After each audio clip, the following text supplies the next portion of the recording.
El mensaje de hoy día se llama La otra pandemia. Llevamos casi un año en que hemos sido confinados por esta pandemia que nos afecta y que también lamentablemente ha causado muchísimas muertes de una manera muy triste. Eh, y nos ha cambiado obligatoriamente también los hábitos a los cuales nosotros veníamos acostumbrados. Hoy en día tenemos que salir a la calle con la boca tapada, con mascarillas. No podemos acercarnos a las personas, debemos mantener un distanciamiento social, no podemos congregarnos, no podemos juntarnos a compartir. Existe la prohibición de eventos masivos de personas. ¿Por qué? Porque es muy fácil la propagación de este virus que está atacando a la sociedad mundial. Un insignificante microbio nos ha hecho quedarnos en nuestras casas sin poder salir. Y lo peor aún es que la gente ha generado mucho miedo, mucho temor, porque la gente no se quiere morir, no quieren contraer la enfermedad. Entonces eso ha llevado a un pánico colectivo en muchas partes del mundo. Pero en esta ocasión, en este video, yo quiero hablarte de otra pandemia, de una pandemia que viene desde hace mucho tiempo y que viene atacando a todas las personas, pero es una pandemia tan cómoda y agradable que no genera ningún temor en las personas. Es una pandemia silenciosa y esa pandemia se llama el pecado. Y vamos a ir al libro de Romanos capítulo 3, versículos del 10 al 20. Dice así la palabra del Señor. Como está escrito, no hay justo ni aun uno. No hay quien entienda, no hay quien busque a Dios. Todos se desviaron, a una se hicieron inútiles. No hay quien haga lo bueno, no hay ni siquiera uno. Sepulcro abierto es su garganta, con su lengua engañan. Veneno de áspides hay debajo de sus labios. Su boca está llena de maldición y de amargura. Sus pies se apresuran para derramar sangre. Quebranto y desventuras hay en sus caminos y no conocieron camino de paz. No hay temor de Dios delante de sus ojos. Pero sabemos que todo lo que la ley dice, lo dice a los que están bajo la ley, para que toda boca se cierre y todo el mundo quede bajo el juicio de Dios. Ya que por las obras de la ley, ningún ser humano será justificado delante él, porque por medio de la ley es el conocimiento del pecado. Padre, en el nombre de Jesús, Señor, me pongo delante de tu presencia para rogarte, Señor, que sea tu Espíritu Santo el que tenga el control de este mensaje y llegue a los corazones, Señor, para transformar vidas, Señor, y todos puedan llegar a salvación. Dejo este video en tus manos, Dios, en el nombre de Jesús, para que se haga tu obra conforme a tu voluntad. Amén. Es parte de la naturaleza del hombre ir en contra de las cosas que le dicen que no tiene que hacer. Él siempre busca quebrar las reglas. Es como hasta emocionante. Lo que pasa es que después de eso no nos gustan las consecuencias que eso pueda tener. Por ejemplo, una mamá le dice a su hijo, no te subas ahí porque te vas a caer. A la tercera advertencia, la mamá le dice, no te subas ahí porque te vas a caer, y además le agrega, y encima te voy a pegar. Al menos eso era en mis tiempos. Pero bueno, ¿qué pasaba entonces? Que el niño se subía ahí y, claro, se caía. ¿Y qué pasaba? Encima la mamá le pegaba. Entonces el niño, con el dolor de la caída y el dolor de la golpiza que le dio la mamá, tendría a decir, mi mamá no me quiere. Bueno, ¿por qué? Porque no nos gusta aceptar que fuimos y somos desobedientes. Eso es lo que pasa. Por eso el apóstol Pablo nos dice que no hay justo ni aun uno, porque desde que nacemos nosotros guardamos en nuestro corazón esa naturaleza transgresora, esa naturaleza pecaminosa. El apóstol nos está confrontando con lo que realmente somos, con nuestra pecaminosidad. Y lo hace de una manera muy severa, muy dura. Dice, sepulcro abierto es su garganta. Vamos a analizar qué es lo que es un sepulcro. El sepulcro es una tumba. Y en la tumba hay un cadáver. ¿Ya? Al menos eso es como lo normal. Entonces, ¿qué pasa? Que un sepulcro abierto está mostrando el cadáver que está ahí y desprende un hedor, un mal olor tan desagradable y que perdura en el tiempo, producto de la descomposición del cuerpo, de ese cadáver que está ahí.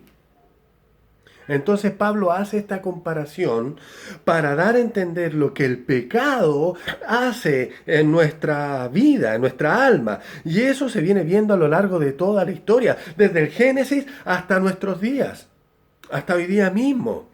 Porque el pecado entró en nuestro corazón y ahí se quedó arraigado, anquilosado, afirmado, desviándonos de los caminos del Señor. Entonces hay una sola manera de, de sacarlo de ahí.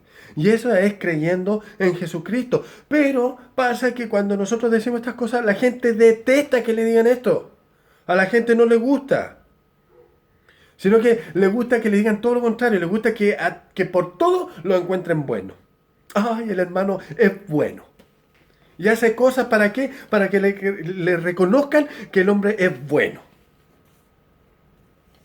No, mi hermano. No hay justo ni a uno. No hay nadie que haga lo bueno. Entonces, como somos así, queriendo vanagloriarnos nosotros, por esa misma razón es que Dios nos quiere muertos.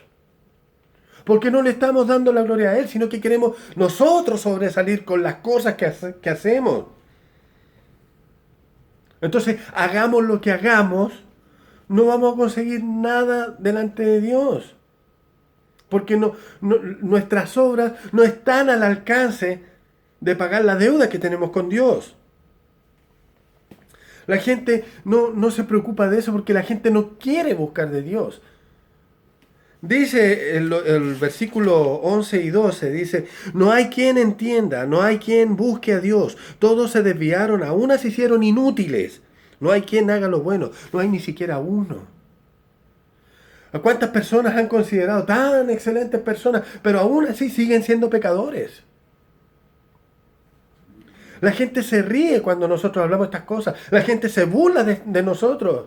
Nos trata como locos. ¡Ay, vean los canutos! ¡Ay, nos encuentran hasta pintorescos! ¿Y por qué? Porque nosotros estamos hablando la verdad que está escrita. Una verdad escritural en la cual nosotros creemos. Y nosotros creemos en esa palabra porque dice que nosotros tenemos una conducta inaceptable delante de Dios. ¿Y qué pasa? Como Dios es justo, deja caer su justicia sobre todos aquellos que hacen iniquidad. Del versículo 13 al 15, Pablo nos está mostrando la realidad de un corazón contaminado por el pecado. Luego, los versículos 16 y 17 muestra las consecuencias que eso tiene. Comillas abro, dice, quebranto y desventura hay en su camino, y no conocieron camino de paz. Cierro comillas. Todos los pecadores deben llevar una vida desgraciada, de desventura, por la dureza de su corazón, por el hecho de no sentir temor de Dios. Hoy muchas personas se enojan cuando las cosas no les salen bien, se enojan con Dios porque Dios no les soluciona los problemas. Esta gente que busca a Dios cuando tiene problemas solamente, se enoja cuando las cosas no les salen bien. O sea, Dios no los quiere porque como el único atributo que tiene Dios, según ellos, Dios es amor. Entonces, pero cuando nosotros venimos y decimos estas palabras, confrontamos a las personas con su naturaleza pecaminosa y decimos que esta es la ley de Dios, los mandatos de Dios, las órdenes de Dios, y lamentablemente nadie las cumple, Por mucho que haga cosas buenas, no vamos a, a doblegar al Señor. No podemos hacer eso. Además que considerando que otro de los atributos de Dios es su justicia, su ira, su soberanía, su misericordia y por sobre todo su santidad. Santo significa apartado y Dios está apartado de todo aquello que corrompe, de aquello que trae a iniquidad. Entonces cuando nosotros hablamos de estas cosas, diciendo que Dios aborrece a los pecadores, terminamos siendo nosotros los malos. Presentando a un Dios malo, a un Dios malvado, a un Dios injusto. En circunstancia de que escrito está en el Salmo 5, versículos 5 y 6. Los insensatos no estarán delante de tus ojos. Aborreces a todos los que hacen iniquidad. Destruirás a los que hablan mentira. Al hombre sanguinario engañador abominará Jehová. Esa frasecita cliché que dijo Mahatma Gandhi, que Dios aborrece el pecado pero ama al pecador, es totalmente falsa. Aquí se está contradiciendo. Aquí la palabra en el Salmo 5, versículos 5 y 6, está diciendo que es mentira. Dios odia al pecador. Entonces, como nosotros hemos sido pecadores durante toda nuestra vida, podemos decir que Dios nos odia. Así de simple. Y la palabra de Dios es viva y eficaz y más cortante que espada de dos filos, que penetra hasta partir el alma y el espíritu, las coyunturas y los tuétanos, y discierne de los pensamientos y las intenciones del corazón. Entonces, la palabra de Dios no es mentira, es inerrante. Lo que está diciendo el apóstol Pablo es que el hombre está imposibilitado para cumplir las leyes de Dios. Entonces, por esta razón es que debió haber un sustituto que pagara el precio por nuestros errores y que llevara una vida perfecta. Esa es la razón por la que necesitábamos urgente un sustituto. Porque estábamos perdidos y muertos en nuestros delitos y pecados. Entonces, esa persona, ese sustituto, debía llevar una vida intachable, impecable, sin pecado. Debía cumplir la ley de Dios como corresponde. Y el único que pudo hacer eso es Jesucristo. Y Él, sentado a la derecha del Padre, intercede por todos aquellos que primero reconocen su condición caída y lo buscan con actitud de arrepentimiento y depositan su confianza en Él. Porque Dios dice en su palabra que nos va a limpiar de toda aquella maldad. Dice en 1 de Juan 1:9, si confesamos nuestros pecados, Él es fiel y justo para perdonar nuestros pecados y limpiarnos de toda maldad. Lo dice la palabra, es una promesa. Y esa promesa hay que abrazarla como verdad, depositar la confianza en Él, y así nosotros vamos a ser presentados como si nunca hubiésemos roto un plato delante de Dios. A través de Jesucristo nosotros vamos a ser justificados y vamos a terminar con esta pandemia silenciosa que nos ataca. Cuando un doctor le da un diagnóstico a su paciente y le dice, ¿sabe? Usted tiene cáncer, pero todavía está a tiempo para curar ese cáncer. Entonces, el paciente, ¿qué es lo que hace? Se toma los remedios, hace la quimioterapia, si le falta plata, hace campañas, rifas, bingo completo, etcétera. Pide ayuda donde sea para poder tratar la enfermedad del cáncer. Pero nosotros tenemos otra enfermedad y además les estamos diciendo el remedio. El doctor que tenemos es Jesucristo. Porque como dije, Él nos limpia de nuestra maldad y nos perdona nuestros pecados. Pero nosotros tenemos que buscarle. Tenemos que buscar de Él todos los días. Amarlo. Y entregarle nuestra vida para que Él nos cure de esta enfermedad. Y la única manera es reconociéndolo a Él como nuestro Salvador y depositando nuestra confianza, nuestra fe en Él. Tenemos una deuda infinita con Dios.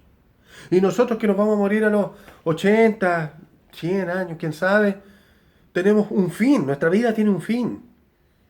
Después nos presentamos delante de Dios para ver si vamos a la eternidad o nos vamos al infierno. Entonces, como nosotros tenemos un fin y la deuda es infinita, estamos imposibilitados de pagar esa deuda. Pero Jesucristo sí pudo pagar esa deuda por nosotros. Entonces, creamos en Él. En el siguiente video, yo te voy a contar la maravillosa obra de Jesucristo y cuál fue el propósito. Que Dios te bendiga.